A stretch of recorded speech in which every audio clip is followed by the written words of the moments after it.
everyone, welcome to the first episode of the Nerd Talk podcast. I'm your host, Leland, and in this series, I take a few minutes to talk about movies and movie history, and today I want to talk about the movie Modern Times. Released in 1936, this movie was directed by Charlie Chaplin, and stars him in his last performance of his iconic character, the Little Tramp, who struggles to live during the Great Depression alongside a homeless woman who is played by Paulette Goddard, who, fun fact, was his wife during the time of making this and would actually co-star with him again a few years later when he made his first talkie, The Great Dictator. So the first thing I want to talk about with Modern Times are its themes of struggling to make it by and how it portrays life during the Great Depression in America. The reason I want to talk about this is I always love it when people online complain about movies being political or they're shoving an agenda down your throat, even though that's kind of always been the case. You know, since the dawn of filmmaking, movies have always been political or had commentary on their society in some sort of way, or it's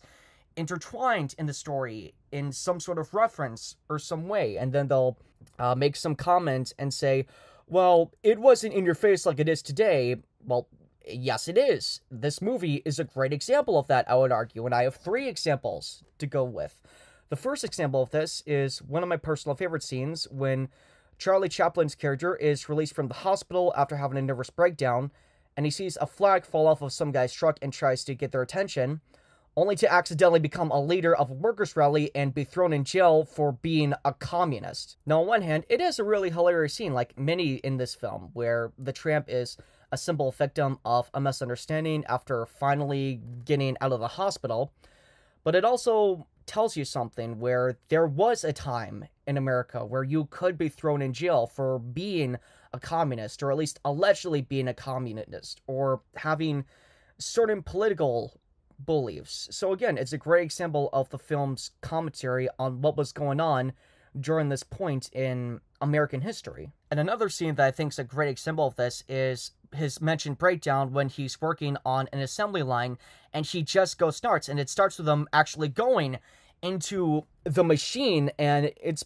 probably this film's most iconic shot where, you know, he's inside the machine and he starts turning the gears. Again, when he gets out, he just loses it and starts messing with the workers and the equipment. And I would also argue that this is every worker's secret daydream. And when I say that, I don't mean the desire to have a nervous breakdown, mind you. What I mean is just that desire when you've had enough with the customers, or you've had enough with your workplace, and you just want to just let loose and go crazy and lose your mind. To me, I think Chaplin manages to explain what it's like inside of the mind of the average worker in a certain way.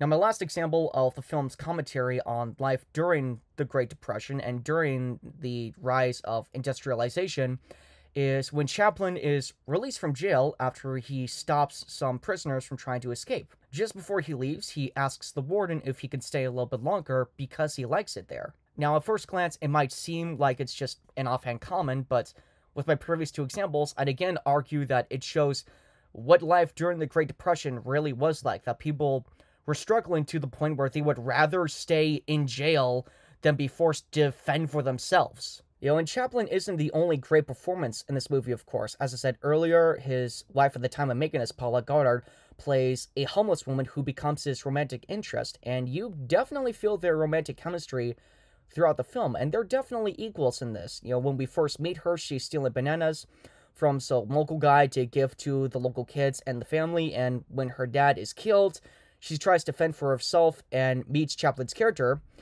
and they both have a lot, you know, laughs and struggles during this, whether they're daydreaming about having a nice home, or they're messing around in a department store where Chaplin's character temporarily gets a job. You, again, can tell that they are really well casted in this film on the part of both Chaplin and Goddard.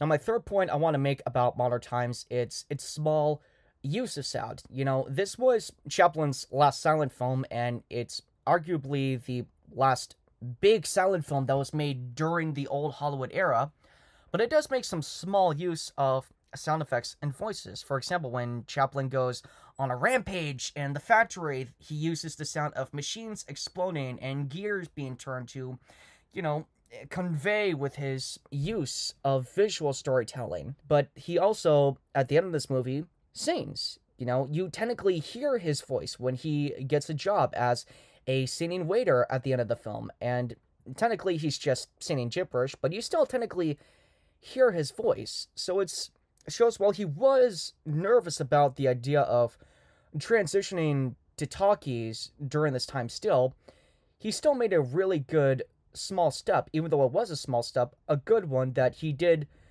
do his best to try and transition. And again, he will make that full transition to talkies just a few years later with The Great Dictator. But I think still here, again, he does a really good job. And that's really all I have to say about Modern Times. Before I go, I want to thank you for listening to the first episode of the Nerd Talk podcast.